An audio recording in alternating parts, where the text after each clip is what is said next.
क्या सच में शहर और माहित एक दूसरे से दूर रह पाएंगे या फिर जो रिश्ता अभी तक टूट ही नहीं पाया वही उन्हें फिर से एक और बार साथ ले आएगा।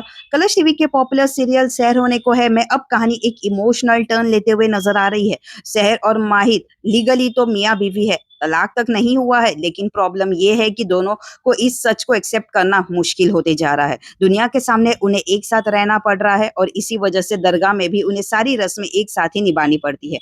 मजबूरी में ही सही, पर साथ तो रहना ही पड़ेगा। दोनों ने डिसाइड कर लिया है कि अब वो दोनों एक दूसरे के रास्ते में नहीं आएंगे। माहित ने तो क्लियरली कह दिया है शहर को कि शहर हमेशा मुसीबत में क्यों फंस जाती है, और शहर का भी सीधा जवाब माहित के लिए होता है कि माहित हमेशा उसे बचाने क्यों आ जाता है। माहित तो कह देता है कि अब से वो नहीं आएगा, बट दिल का कनेक्शन इतना स्ट्रांग है कि जब भी शहर पर कोई मुसीबत आ पड़ती है माहित खुद को रोक नहीं पाते। डायरेक्ट नहीं पर इनडायरेक्टली वो हमेशा शहर के लिए हेल्प करने के लिए वहां मौजूद होते हैं। इधर एक और इमोशनल टर्न दिखाई देगा। शहर के चेहरे पर जो जेलेसी थी वो फाइनली ताहिर ने नोटिस कर ली है। नाजिमा अब भी अपना ड्रामा बंद नहीं कर रही। वो जानबूझकर माहित के साथ आसपास रहती है, उसे खुश दिखा रही है सिर्फ शहर को हर्ट करने के लिए, जबकि माहित की इंटेंशंस क्लियर है। फिर भी शहर खुद को समझा रही है कि उसे कोई फर्क नहीं पड़ता, बट असल में कितना फर्क पड़ रहा है वो तो उसके चेहरे पे दिख ही जाता है। बट ताहिर को सब समझ आ रहा है, इसलिए वो उसे याद दिलाता है कि माहित सिर्फ कोई एक इंसान नहीं है बल्कि